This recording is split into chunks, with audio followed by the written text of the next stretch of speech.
Yeah, Oh yeah, yeah. for Alrighty, sure. we are live. Welcome everybody, and I apologize. It's going to be a black screen momentarily. Yours truly forgot to pull up the broadcast logo. So while I'm doing that, me myself, of course, Cody Workman, we are joined again with Smoke Carbon 13, announcer President Howdy. Smoke, and he How's it going, finally he everybody? finally showed up after doing, what was it, Max? 8 hours of kart racing last week. Yep. 8 hours. How were you worn out Hey, at all?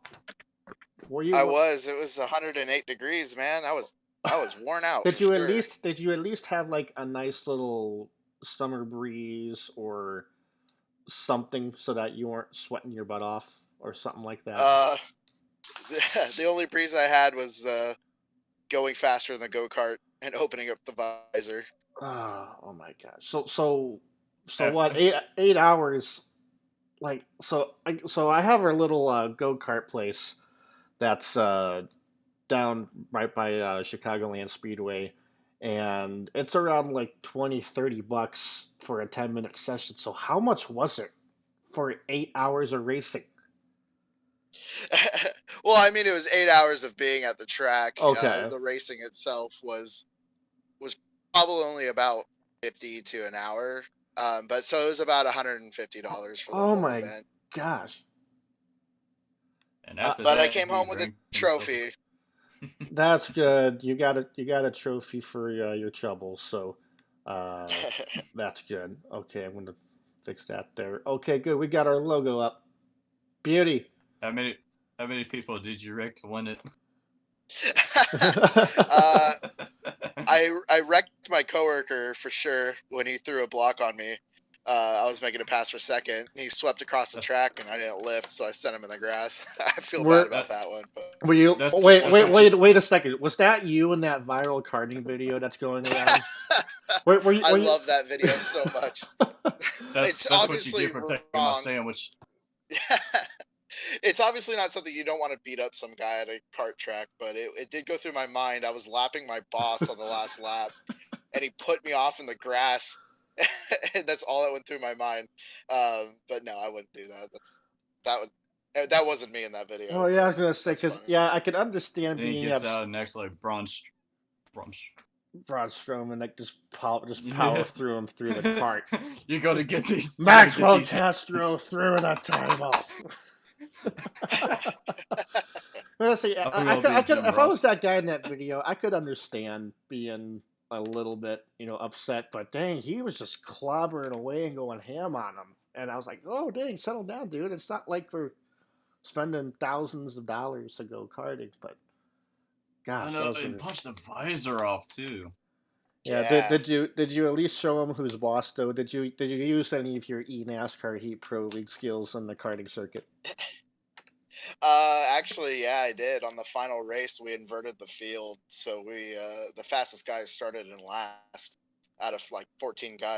So on lap two, I made my way from last to I believe second, um, and then I used everything I've learned from league racing to maintain the gap from the faster cart behind me. And There so was actually, everything I've learned translated. Uh, Gotcha. uh, There wasn't any sort of douche in a 14 cart, was there? oh, I'm not going to comment. Hey, breaking news. Natalie Decker will not race tonight. Not medically Uh oh. cleared. Oh dear, Oh, what a Oh shame. no. Wah, oh no. wah, wah, wah. The Anyway. DM chats are going off.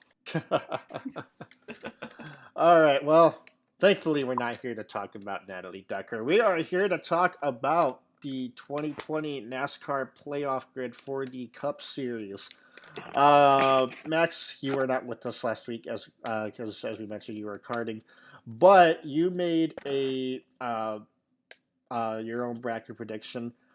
So we'll go ahead since everyone at home knows what me and Smoke's bracket ours is. How about you just kind of take us through? I know that we're a round behind, but you can just kind of take us through your round of 16 and who you thought was going to be move on and who you thought was going to be eliminated.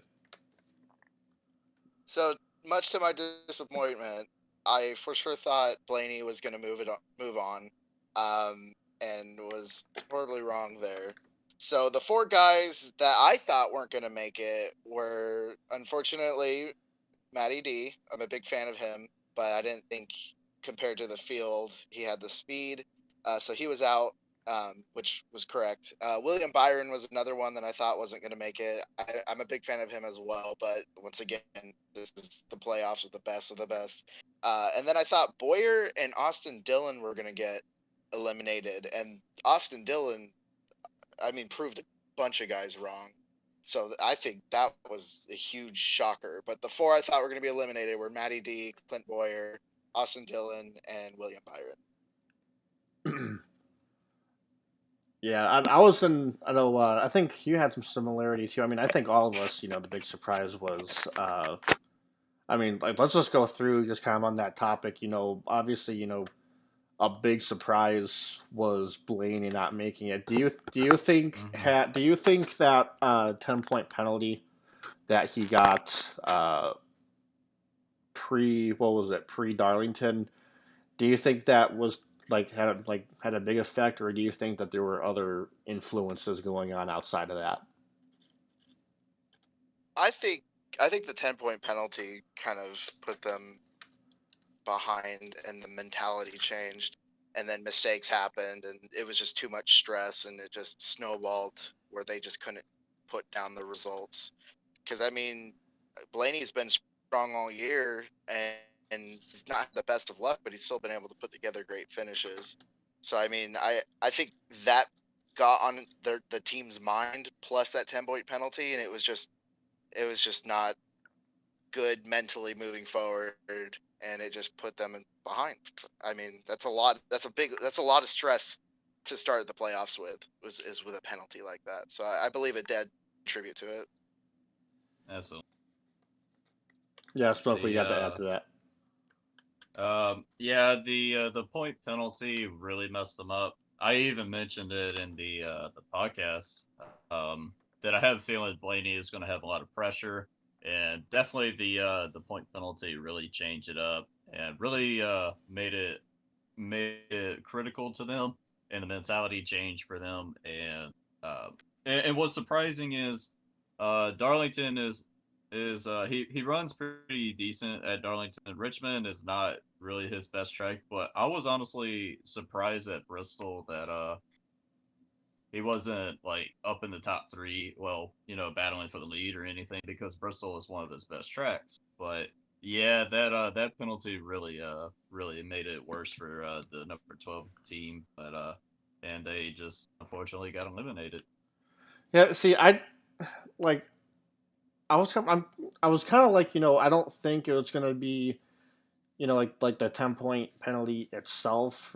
I feel like wouldn't call it, because I mean I felt like, they were. I mean, yeah, they were. It kind of put them behind a little bit. They kind of lost their playoff points, but they were still right there. It wasn't like they were 20, 30 points below the cut line. They were just right there with everyone else. And I mean, if you think about it, even if that point penalty had never occurred, they still would have been knocked out of this round. Um, but I mean, just literally, this was not the same 12 team that we saw this round of 16 that we saw during the entire season. I mean, he was struggling to put races together the entire season. There was too many races that I feel like that where he's led the most up. I think there was like what 8 or 9 laps in this regular 8 or 9 races this regular season where he led the most laps and he did not get the win. And I think that was just in about the first half of the regular season alone when that happened. Um, but he just wasn't able to finish these races together. And then once we got to the playoffs, this was not the same 12 team that we saw. I mean, they were struggling to run inside the top 15, and we didn't see any sort of struggle like that from uh, Blaney at all, let alone 3 consecutive races. Um, to me, it just made me scratch my head, because I mean, I'm in the same um, boat with you there. When we saw, like, hey, he's had really good cars there at Bristol. Has he had the finishes that he deserves? No, because how many times have we seen him get caught up in crashes at what was it, the just like from past races when he was like being up front as the leader or in second, but he was at least up there in the front whenever he got caught up in those incidences. Um, but still, though, like it was just amazing how they just couldn't find any speed this round, and uh, but not only that, but meanwhile they got his two teammates up there, Kozlowski and Logano. They were up there perfectly fine, but he was struggling, and kind of makes you scratch your head a bit. Oh yeah, absolutely. So yeah, that's Blaine. He's definitely made strides. I mean, I think um, as far as we look at the other guys that got eliminated, Custer.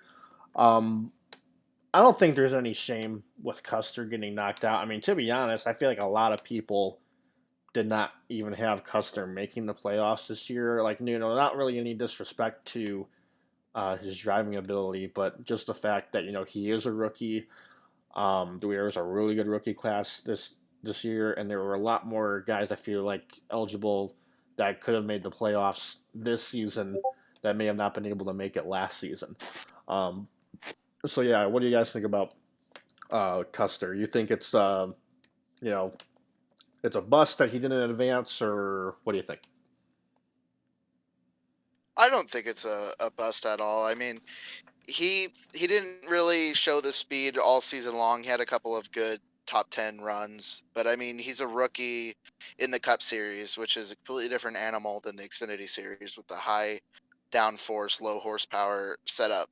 And with the whole world being shaken up this year with the pandemic, he lost valuable practice, multiple practice sessions per race weekend to learn the car. So actually, I think he exceeded my expectations by getting a win, and how he did it was very incredible. So I mean, he exceeded my expectations to begin with to make the playoffs. I'm not surprised he got eliminated at all. Yeah, I'm same with what Max. Um, with Custer being eliminated, everybody knew had a really good feeling that he was going to be eliminated in round one, the round of 16. But um, the win from Kentucky, uh, like that was a pretty it was an awesome win for him for his rookie season, and it was pretty much of him like sneaking in, like, hey, I found a playoff spot, I'm gonna take it, and then not being pretty much like experienced to know the car pretty well because we don't have any practice going on. But I'm not surprised that he got eliminated in the first round. But Yeah, at yeah, least but also I don't feel like he wasted that spot either. I mean, I think no, you can make the no, case, ever since uh, this bracket style um, playoff format has been in place since 2014, you could like kind of like see how over the course of the years where it's either guys getting a lucky win at a super speedway or a rain shortened race or a road course win that oh well those guys that made the playoffs but based off of those wins, he pretty much is wasting a spot there in the first round. yeah, Which in this case, I mean, yeah, Custer, he was one of like the back runners, but I mean, he wasn't just sandbagging, and mm-mm. he had decent speed, and even though like there's maybe sometimes here and there during the points of some of these races that he was struggling. You gotta keep in mind too that he's a rookie in this Yeah, crazy COVID year that no one saw coming, and I think he did a great job, uh, yeah, even though he got absolutely. eliminated. Um, so yeah, I say that, but I feel like when we move on to the next guy, Matt DiBenedetto, I feel like you could kind of make the same arguments for him, but I feel like some people give him the short end of the stick. Why do you think that is, Max? Just because he probably hasn't shown like race winning speed since. I mean, I can't really remember a race this year where he was running top five. I think Las Vegas he was up there. I can't remember though. Um, I just don't feel like he showed that he was up there and able to run with those really fast guys because he didn't get a lot of like I don't think he had any stage wins or anything. Um, so I mean, it was easy kind of discount him because he lucked his way in almost. I would say that he almost lucked his way in because I mean, if you think about Jimmy Johnson missed a race. Jimmy Johnson had that points penalty from Charlotte. Like that would have been Jimmy Johnson's fault, and That's two. because of That's what two. happened, That was 2 races with 0 points. Mhm. yeah. And so I mean, Matty D, like he earned it by being consistent, but I don't feel like he was a. And I like him. Don't get me wrong here. I really Oh like yeah, I him. think I he's really one think of the he's most fast. liked He's with a guys. Yeah, and he's with a great team too. I'm a huge fan of Wood Brothers and their Penske Alliance. Yeah, and I I think just too, feel like, and I feel like the thing is with Matt DiBenedetto is that um, he's always had this trait of, and he's one of those guys that oh, he can perform and he can get out the most he can out of the equipment that he's dealt with and then some. We saw that with the when he was there with BK Racing in the 83 for a year or so. We saw that with Go Fast Racing. We saw him take Levine Family Racing last year to a level that they've never been at before. So I think everybody, when they expected him to race with the Wood brothers, I think a lot of people were expecting him to, maybe get a win or so, or at least be running up there top five, top 10 every single race. I will say though, I feel like I mean they were pretty decent before the COVID hit, and even like immediately after the COVID hit, the COVID break for about the first several weeks, so, they were decent, but with about gosh, what was it? I think 7 races left before the playoffs started. They just had zero momentum. They're not, and it wasn't really based off of bad luck. It was just not having any speed in those cars, and it kind of amazed me, to be honest, because it's like they went from going so well, and people are supposed to be getting better, adjusting to this new race weekend style, but it was like they just dropped off like a cliff, like a rock, and Um, it makes you wonder, really, like how he could just drop like that. I mean, it was just barely enough to be able to, get in and make the playoffs. Um, but still, like he was free falling, and it was going to be a matter of time that was he going to hit the bottom of that cliff uh, before getting past. And he didn't hit the bottom of that cliff when the regular season ended, but he sure hit it after this round of 16, and he just had zero momentum going with him at all. Yeah. With Matt DiBenedetto being eliminated, every once in a while, he'll be running decent. He'll be running not good at all. I wasn't. I had a feeling that he was gonna make it into the round, but after the last couple races, you said the same thing as with no momentum, and with Jimmy Johnson not making the playoffs, and having the issues during the season, which pretty much it like it kind of like basically it really hurt Jimmy Johnson's chances. And with Matt Benedetto getting in after Daytona, um, they just I just feel like Matt Benedetto cannot speak today. The They Benedetto. but la la la la. It's my southern accent gets in the way. And yeah, I just I like Matt. He's with a pretty. He's with a good team. He's with the Wood brothers. Him to learn to adapt with the Wood brothers. And he is a good driver. And I will give credit that all these drivers doesn't give up, and he's definitely a really good example for him not giving up. He did everything he can to try to make it into the next round and try to run with the guys. But um, I'm honestly not surprised he got eliminated. But at least he tried to make it. But things just didn't go so. Yeah, I mean, I definitely feel like I don't feel like he underperformed, but I think just like, I think this is like the first time that he has performed around where certain equipment is expected to perform at, and I think that's kind of a reason why people get down on him. And then of course William Byron, he was looking pretty good before that incident there, and I think it sucks. And we'll get to back to these like the William in a bit, but I have a little bit of a bone to pick here with I mean, it's not just NBC; it's just like sports broadcasting in general. I know Jarrett Lundberg. He brought this up. I believe it was him that brought it up in one of his videos. That, or it may have been actually no, it may have been Eric Estep. Uh, but there was zero uh, footage or zero replay at all of the incident between that took him out of the playoffs with Joey Gase just basically brake checking the field on the back straightaway.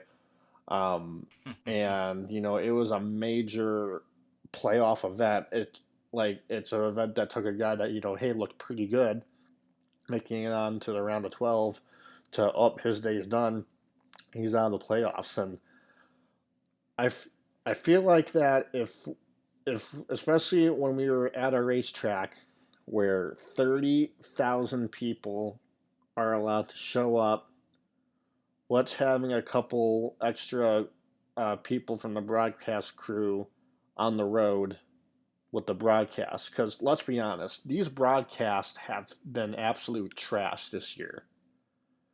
And I mean, it isn't because of like the like the skill level or whatever. It's just that they're getting so spread thin with the limited road crew that they have to work with, and these limitations. I mean, to be honest, I feel like there's no reason why we can't have people like we can't have more of these the people needed in NBC at the track. I mean, I think we need to get the commentators back at the track because you can only see so much when you're only looking at a monitor.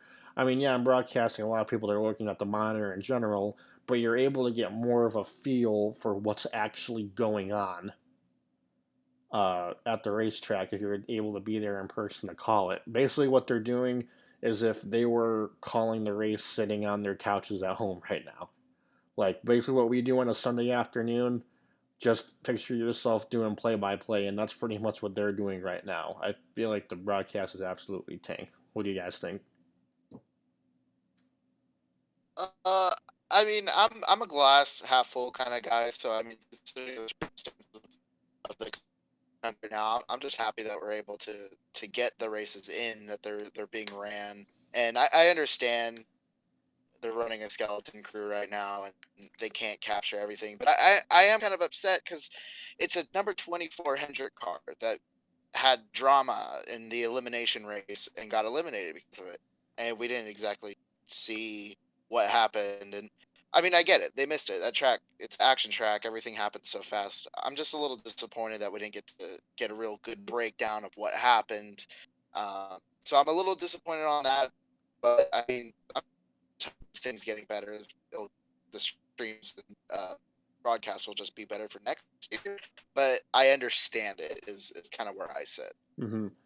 And then so Yeah. so let me go ask you the name, but and so going back to this actual incident, um, I know there's no replay, but I know they had. I think it was on Radioactive or something. I saw that someone put together is that um, I think it was the camera that they have sitting along on the backstretch wall once they're coming out of two, and you can see Joey Gase's car passing by, but it's pretty slow. And then it looks like right before they hit, you can see Byron getting into the back in the 95 and then the 51. Um, what do you say? Byron's fault, lab car's fault, racing incident. What do you think? The brake pedal's fault. Brake pedal's fault. I uh, mean, if you're in a race car and your foot is going to hit the brake pedal, it's going to cause trouble. That's all I have to say. yeah, I Because you got cars behind you and you hit the brake pedal, there's going to be a accordion effect. mm-hmm. so I don't know what was going on with Joey Goose at that moment Uh-huh. and causing the 24, get into the accident and ruin his playoffs hopes. And this is why the playoffs, one of the interesting things about the playoffs is, everybody's battling for the championship, but there's also some crazy things that can actually happen. That includes lap cars. Remember what happened last year at Las Vegas with Kyle Busch and Yeah, Smithley? same team. Even yeah, that's true. And when you think about it, the playoffs, it's a lot of drama. People are battling for championships and for the championship. Um, it's crazy how things can change. You can have a good, it's just like every race you participate. It could be bad in the beginning, but it could turn good at the end, or it could be good and be bad at the end. So it's crazy how that play along and Byron eliminated because of something that could have been uh avoided in a way. But I mean, it's just what happened. It's what I don't know what was going through Joey Goose's mind at that moment, but it's it's Did did people you got to did you start did you using their heads. did you happen to voice your opinion enough on Twitter where you got blocked like I did? No, I didn't. I just uh if I try, as a nice guy as I am and very generous and all that kind of stuff. And most of the time when people say something like that, I was like, you know what? I kind of don't want to get blocked by them because I have no time because they're not even worth my time. So that's how I do it. I do my own thing. Yeah, but it's kind of nice too because you don't Also, notice can also you don't notice them on track anyways unless they're in the way. So now I won't notice Joey Gase on yeah, Twitter or see him in the way at all on my Twitter feed. So I think that's actually Dang, better. hot Uh, take. hey, he's probably I'll got me. share it to you. Don't worry. Yeah, he's probably. I mean, like he probably. I mean, he definitely ain't getting the Twitter link, the link on Twitter to watch this podcast. So, uh, that I'll Max, send it to him and say Max? Do you have a opinion on this? I wasn't driving either of the race cars. And I think honestly, I would like to know what each driver said and what they felt. Because I mean, I didn't exactly see it. He could have been pulling over and just took a wrong like lane change. I don't know. So I mean, I'll give him all of them the benefit of the doubt and just chuck it up to a racing deal at a really short track. So I mean, I like Joey Gase. He's doing the best he can with the equipment he has. maybe I like William Byron too. In fact, I'm wearing a 24 hat right now. maybe But go ahead. maybe he got confused with the gas pedal and brake pedal. Well, if he's able to run in the Cup Series, I think he may know No, the the difference. gas But is on I the don't have an line. No, opinion. he kind of had sort of like the same incident with Spencer Gallagher. Remember at Dover one year Oh with yeah, I think the the gas in a because fight or something.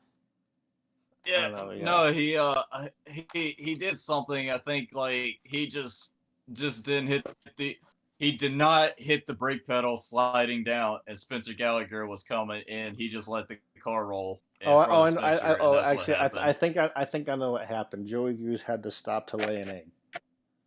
Oh Yeah, my he goodness. I just love how this has turned into a Joey Goose disc podcast. Okay, we should probably move on before we get a cease and desist, and he like sues us yeah for get defamation of character or something. I'm I on don't know. record that. here saying I like him. I just want I just No, want no, everybody who's listening to know I like I him. like Yeah, I suck, like suck, Joey Gase, but I'm not trying to get blocked by him. And also NASCAR Pro League or get blocked by a NASCAR Cup driver Oh, too. I don't want that to I happen. don't care. I ain't going for that anymore. So I Of say what the course you heck I don't want. care. I don't care. I don't freaking care. I'm gonna speak my mind. But yeah, I'll be nice, I'm but I'll be realistic too. And I'm sending this to Joey. that's where I will leave that to rest. Okay, biggest surprise, I think. So As far as guys that like my two guys that I had that were going to get eliminated, but ended up moving on. Um, Alex Bowman. I know I was torn between moving him or Byron up. But I mean, the reason I felt like maybe he wasn't going to is just because I felt like he really didn't have any momentum. It felt like there was too many races where he was running like 15th to 20th.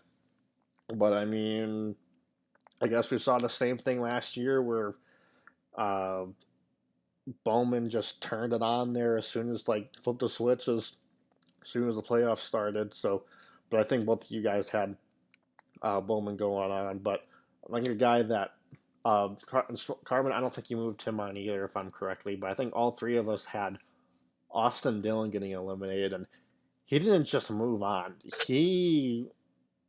Uh, He proved us he wrong. That's what he he Oh did. he yeah. he Oh, and absolutely. I'm an Austin Dillon fan. Like I run the 3 car in practically every league that I'm in on NASCAR Heat and everything. And but I just felt like I just don't know if he can do it. I mean, it wasn't a diss to him saying that he didn't have the speed, because he's had speed at some of these mile and a halves. The Charlotte doubleheader, he was up there in the top 5, top 7, and had 2 good top 10 finishes there.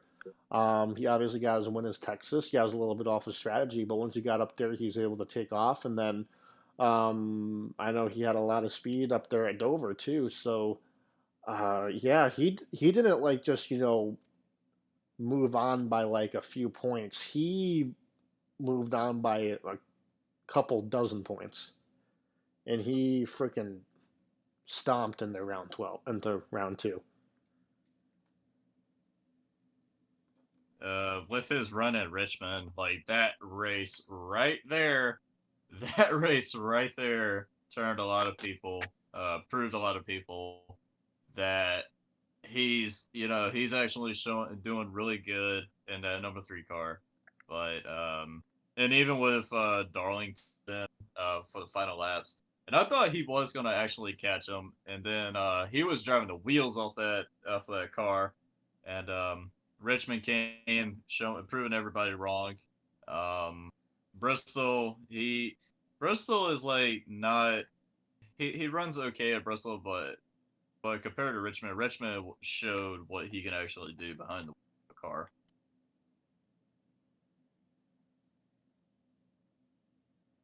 But with that going on, Yeah, Max, wake up. Oh yeah, I'm here. yeah, Yeah, no. I was like, Austin Dillon. should I keep My on bad. talking, or just like wait for a good Oh no, like silent ten I was seconds? waiting for. I was like, no, we gotta keep it. But yeah, now that Max is back from his 10-second power nap, uh, Austin Dillon, round of 12. What does that say? I mean, he exceeded everybody's expectations. He was what, second at Darlington, fourth at Richmond, and then I mean by then he had got so many points he just needed a decent race at Bristol, and I mean I believe he finished 12th. So I'm shocked. I mean the RCR cars have been more competitive this year. I'm a Tyler Reddick fan. I'm a fan of every driver. I respect every single one of them. Austin Dillon, I've really enjoyed how he can just pull off a win just unexpectedly, like the Daytona 500, the Coke 600, and then at Texas. I didn't exactly see him moving on, but he proved. I mean, he proved us wrong. He proved everybody wrong. I'm impressed. I want him to continue. I want to see him make the round of 8. Um, I'm just surprised, and I'm along for the ride. Good racing. I want to see him do better. All right. So before we move on to the round of 12, really quick, I want to hear from each of you guys. Just give me one driver who you feel like just had a phenomenal first round that you're looking forward to that should do pretty good in this next round, and another driver that, yeah, they advanced, but hey, they may need to be careful about potentially getting knocked out this next round.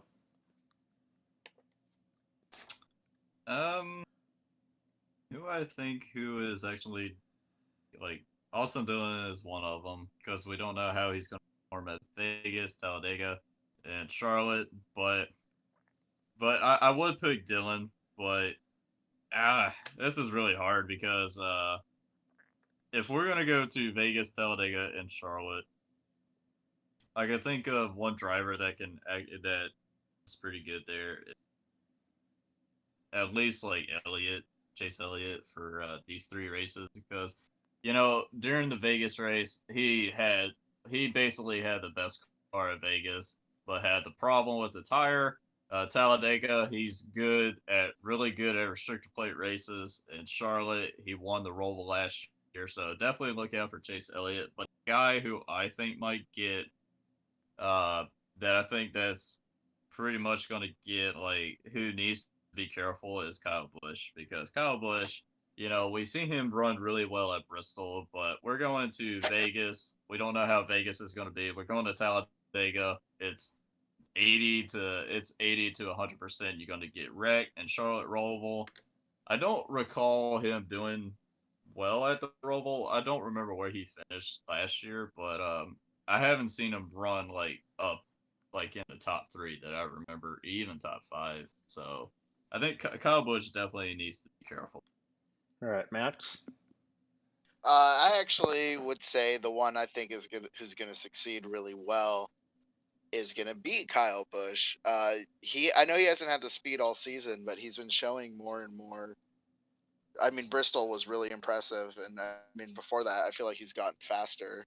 Um, Talladega's a crapshoot. I have no idea. He could win it. He could finish last. That could be anybody there. He's fast at Las Vegas. It's his home track. And then he showed a lot of speed at the Daytona Road Course before he had a mechanical failure. And I feel like the Roval is very similar to that track. So I think he might have like good top five speed there. And Kyle Busch I mean, he's fast. He could go and win a stage at Las Vegas and get himself some good points. And I think he'll succeed and do really well. The one I don't think who's going to do so well um, is actually Eric Almirola. Uh, the only track there that I mean, Talladega, he's won there before, uh, but that's Talladega. Um, I don't, I don't see him having the speed that he did earlier. I like Eric Almirola, but I feel like he's not on that momentum swing that he was on earlier in the season, and I I actually don't think he's going to make it out of the round 12. Gotcha. Well, I'm surprised you guys didn't mention this guy at all because he freaking swept 2/3 of the round, and Harvick, he is just on a roll right now. And I mean, I know at least me and Carvin, we picked him for to be a champion. And I think not only is he in championship form, but he elevated himself.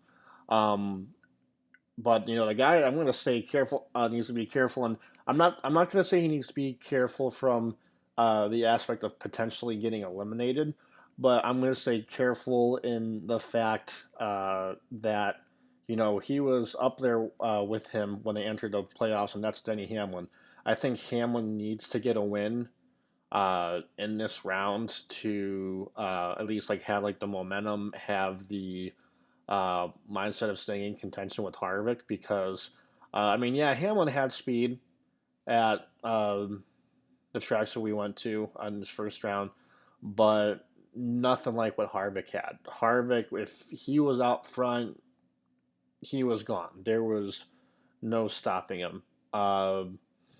Yeah, I guess you can make the argument that he kind of looked into a win at Darlington, but he still had a really good car there. And then Bristol, it was him and Kyle Busch. So Harvick's of course, he's gonna do phenomenal. And then Hamlin, I think he needs to be careful, not in the sense of getting eliminated, but be careful is to make sure that the four car is not getting all that momentum.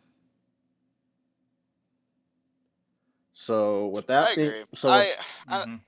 so with that being said, we going to look at our current round of 12 right now who advanced. We have Kevin Harvick. These are all based off the order they are seated. Kevin Harvick, Denny Hamlin, Brad Keselowski, Joey Logano, Chase Elliott, Martin Truex Jr., Alex Bowman, Austin Dillon, Eric Almirola, Kyle Busch, Clint Boyer, and Kurt Busch. So, Carbon, let's go to you first. Who is making the round of 8? It doesn't have to be from your original bracket. You can use that if you want. You can still make the case for it, and you can substitute those guys in who have been eliminated if you have any eliminated. Well, let me ask you Mm-hmm. this: So, is all of your original round of 8 still in there? mm-hmm. Yep. Oh yeah, okay. I guess you could just stick with that then. So, how you feeling? You feeling good, or you think someone could potentially interrupt that? Well, right now, the round of 8 right now, I already have a couple drivers eliminated already, so that I had people that were gonna make it into the round of 8.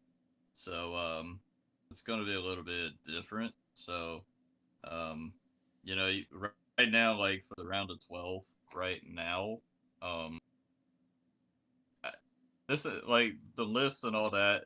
Like, kind of, I gotta add, kind of think of it because it's a lot of names to figure out. But uh, Okay, well, we'll come back to yeah, you then. So yeah. Max, out of who we have right now in the current round of 12, who are the 4 guys that you think will end up getting eliminated?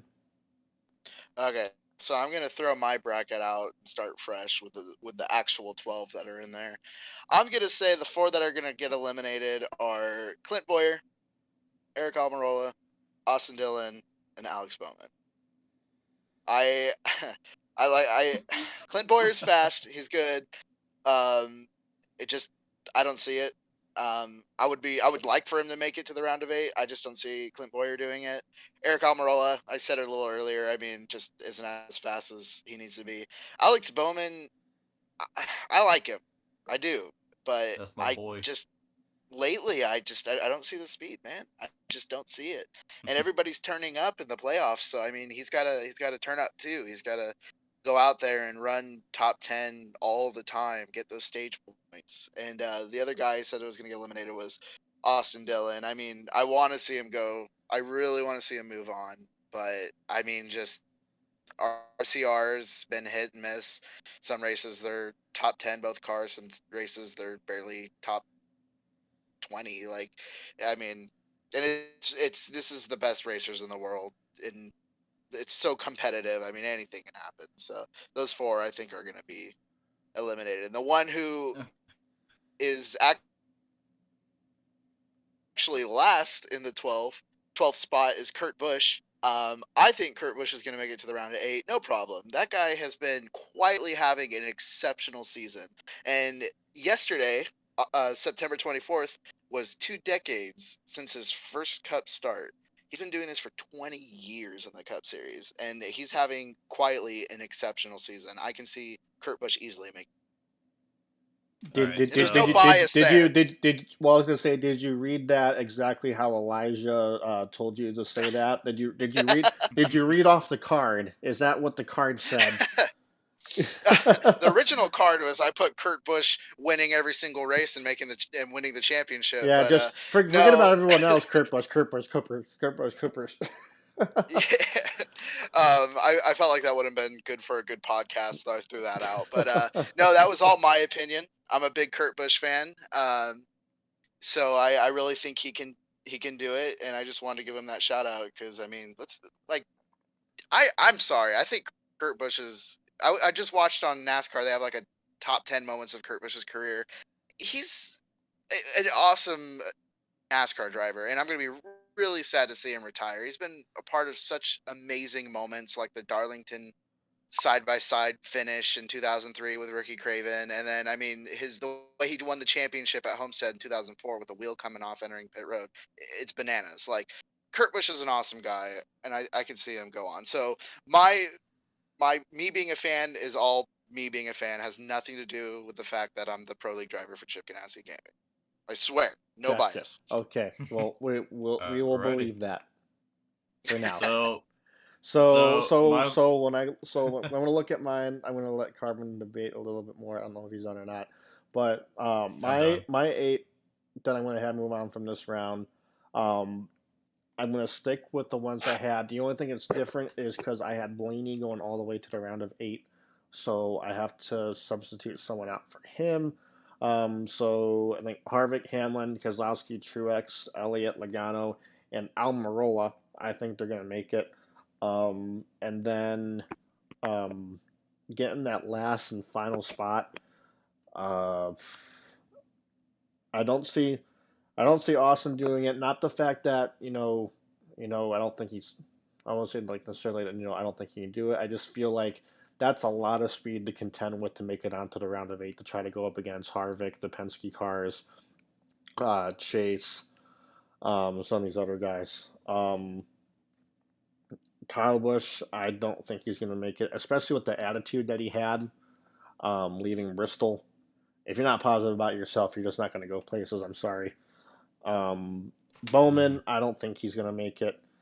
And then, uh, so that leaves Boyer and Kurt Busch. I originally had him out, but because there's an extra spot in there, I think that he has enough magic and consistency to make it in. Um, I'm going to put Kurt Busch in as number 8. I think you can make a really good argument between Yes. him and Boyer. I think, see, that's, and I promise Elijah did not pay me off or anything. I don't even talk to Elijah. Elijah never even sends me Okay. messages or anything. But I mean, I feel I could see that last spot coming down between uh, Kurt Busch and Boyer because Boyer he's even been a little bit better here as we've gotten down to the end. Um, but I just feel like he could do like I just don't I just see Kurt Busch being able to do a little bit better here at these 3 tracks than Boyer. Alrighty. So I finally finished up what I have chosen, who's going to be eliminated and who make it in. So the people around of 8 that I believe are still make it in is going to be Harvick, Hamlin, Gano, Truex, Keselowski, Elliott, Bowman. I had Blaney round of 8, and Elijah didn't pay me, but I Yes. did pick Kurt Busch Oh my God! Did to we head have on. a similar round? Okay, it's similar. I don't think it's the exact But same. hey, and look, and here's the crazy thing is, for the people who are going to get eliminated in a round of 12, Max had only missed it by one driver, and that one driver that I picked that I have a feeling that is going to get eliminated in round of 12, yes, I do sound crazy. I still picked Kyle Busch for round of 12. I picked Kyle Busch, Almirola, Boyer, and Austin Dillon. So, with Kyle Busch's season, he showed speed, showed awesome performance at Bristol. And yes, you are right about his attitude. But with Vegas, he could just win a stage and get wrecked in the next stage and ruin his day, or he can wreck early at Vegas, Talladega. Anything can happen in Talladega and ruin his chances. Charlotte Roval is kind of it's apples to oranges. Anything can happen at the Roval. Like predicting these races, especially in the playoffs, it's where everybody is going to be aggressive. You don't know how these guys are going to be, and everybody's mentality is going to change. And Kyle Busch mentality is changing, but is it going to be him that's going to be making the mistakes or getting caught up somebody's mistakes? So it's a big toss up. But Kyle Busch being eliminated after around 12 because um, his mentality is really changing, and him not winning, he's going to do everything anything that will take to like win a race, but it can actually be a good thing or it can be a costly mistake. But it's Kyle Busch. He's really good at Vegas, but you know, we just don't know how he's going to be on Sunday. Boyer showed speed, but him at Talladega having bad luck there. Charlotte, Roval. What I remember him from Charlotte, he didn't. I don't think he even finished in the top 10 any of those races, if I'm correct. I see him get eliminated. Almirola, I see him getting eliminated at the Roval because um, last was it 2018 or 2019? He did get eliminated at the Roval. Um, one of the races. And Austin Dillon, I really want him to keep going to the round of 8. But same thing for Talladega and the Roval. You know, I just don't see him with him doing pretty well at. I mean, Talladega, he can do well at Talladega, but Charlotte Roval is a 50-50. But but the thing is, my main problem is about this is that Talladega can shake everything up. You don't know if he's going to be good and going to be bad in points, but it's Talladega is going to definitely be the track that's going to change. Those are my picks. All right. So, our final thing we're going to do here before we wrap up here, and it's going to be on target just for an hour, which is good.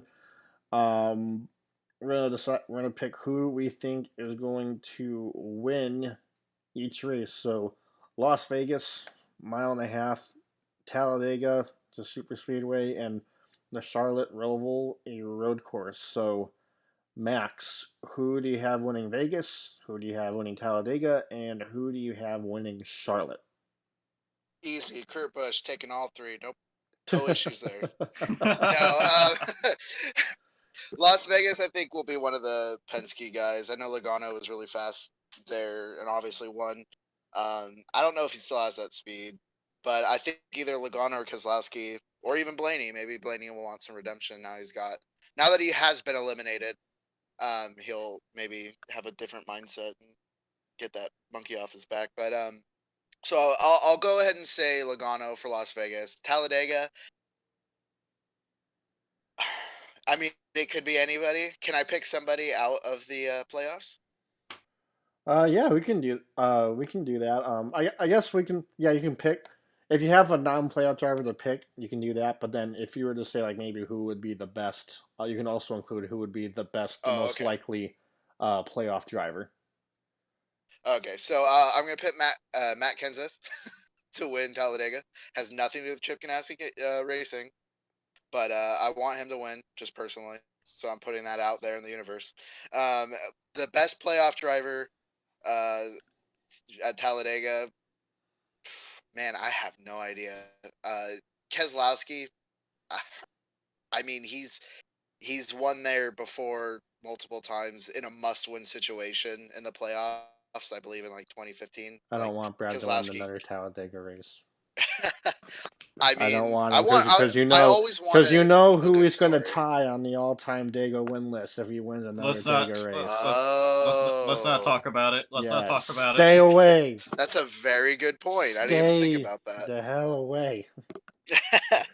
And then the Roval, out of all the guys, honestly, Truex has been really fast at all the road courses, and I think him and Chase Elliott are going to have another battle for it. Mhm. Um, and I think they're going to go at it. And if everything lines up great, they're going to wreck in the last lap, right? Coming to the finish line because they're mad at each other after Darlington, and then Kurt Busch is going to come by and just Oh my win. gosh. But no, either Chase Elliott or Truex. Oh Okay. my lord! Why do you pick the same people for Roval?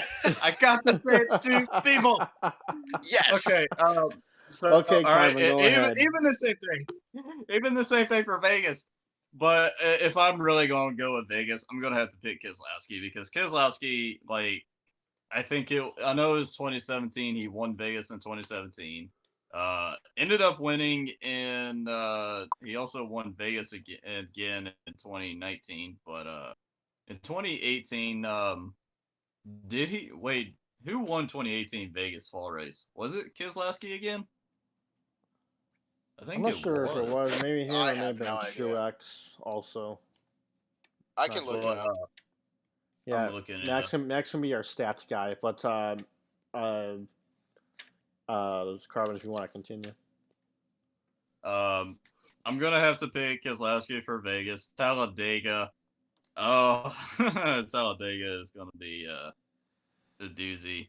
Um, Definitely keeping out. Like, if I have to pick a driver for Talladega that's not even in the playoffs, um, it's gonna be Blaney. I have a feeling Blaney is gonna sweep Talladega. But if it's somebody in the playoffs, I'm gonna go with I'm definitely gonna have to go with like Logano or something because Logano has a lot of success in the fall races at Talladega. And Charlotte Roval, I ended up picking Chase Elliott. He's gonna go two in a row, just like Watkins Glen style. Keselowski Well, did yeah, win in 2018. I'm gonna be honest. I don't like either of your picks for Talladega. That's what I'm gonna say. Uh, Hey, I was I I will was say actually though, right for Vegas. I will agree though that I feel like there will be a Penske car that will win at Vegas. So I'm gonna pick Logano for God. That was terrible to get that word out. Saying that he's gonna win, Sounded awful but too. My goodness. yeah, He choked. Logano for Vegas win. Oh gosh, I think I got He, COVID or something. he Um, so yeah, Dalton, calm down. 20. Yeah, I'm sorry, Dalton. I'm right there with you, Dalton. I agree with everything you say, but from an analytic standpoint, I think he could win Vegas. Especially because I think he needs to get a win too. Um, Talladega, whatever car wins Talladega, it will have more than just a two in its number. Okay, it's not going to have just the number two in it. It may have a two in it, but it's also going to have another one. But I'm actually going to pick, because I think he's due for a win here, Almirola. I think he can get the win. I know he had a good car here in the fall last year. Um, but if there is to be a non-playoff car, just because I'm going to stick the team with that, I think Newman can get the job done. I know like it's been hit or miss with Newman. If Newman is not involved in a wreck before the final restart at Daytona or Talladega, he's up there contending for the win. Now it's not just because there's like only 10 cars left, but it's because he's up there. So I think he's going to be looking at winning this race for redemption from last year's loss to Blaney. And then for the Roval, I gotta go with Chase Elliott, even though it may be a easy answer. He's definitely been the road course ace ever since he has got his first career win at Watkins Glen a couple of years ago. If he hasn't won the road courses, he's been up there contending for wins there, and it's been either him and Truex. I think Truex will be up there contending, um, but I think it is going to be Logano, Almirola, Newman, if there's a non-playoff guy that wins at Talladega, and then Chase Elliott for the Charlotte Roval. So before we end, final thoughts, gentlemen.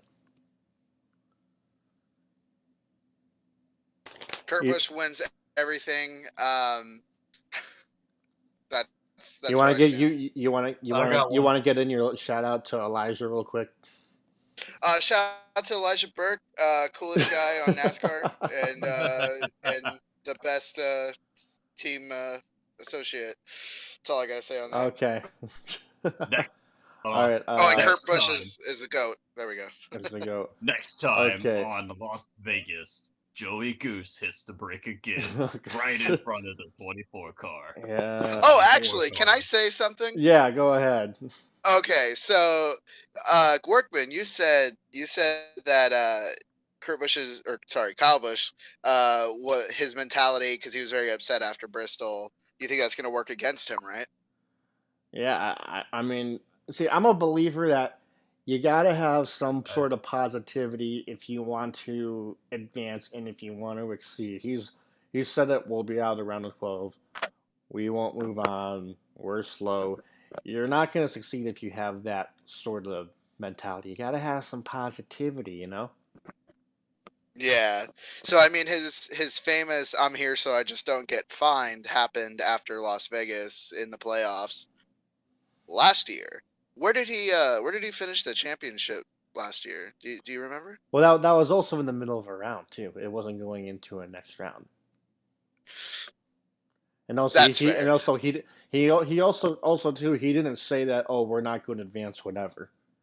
He did say that he hates that he has to rely on insurance, but he never said that he didn't feel like he was going to go on. I Yeah, we just feel all. like You keep going.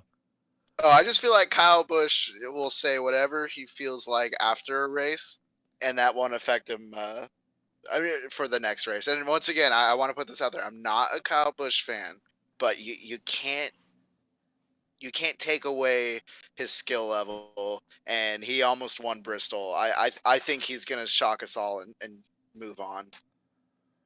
That's it. Carbon? Well,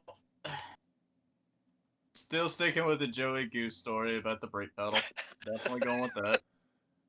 And Kyle Busch is gonna probably use his attitude and use it for a good reason or a bad reason.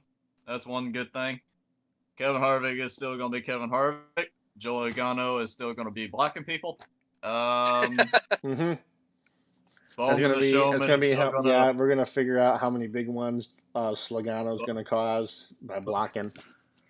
Bowman the Showman is still going to be called the Showman because he's a fast man. And definitely going to keep an eye out on Chase Elliott because, he's related to, his dad is, a very fast person. We all know that. So, just wait. I just cannot wait for Talladega to see how that race goes. My final thoughts are: I hope I am wrong with my analytics on Penske. From an analytic standpoint, I hope they do well. As a fan standpoint, I hope they get eliminated. I know I'm gonna be right there with a lot of NASCAR Nation and be cheering on Austin Dillon and see if that glass slipper, if that can still fit. I feel like it's definitely going to be harder for him to succeed, to move on. I feel like if he moves on, it's not going to be by the gap that he advanced from in this past round. But don't doubt him. He is going to be the underdog to look out for. And I guess we'll see if Kyle's negativity and if he can change his attitude around, and we'll see if he can move on to the next round or not and make it into the round of 8 and contend for a championship. So, with that being said, everybody, thank you guys for tuning in. We will be on again in 2-3 more weeks, I believe it is, for the next round of the round of 8 NASCAR Cup Series playoffs for myself, Smoke Carbon 13, and Maxwell Castro. Thank you guys so much for tuning in to the second episode of the NASCAR Weekly Podcast. Enjoy the round of 12, everybody.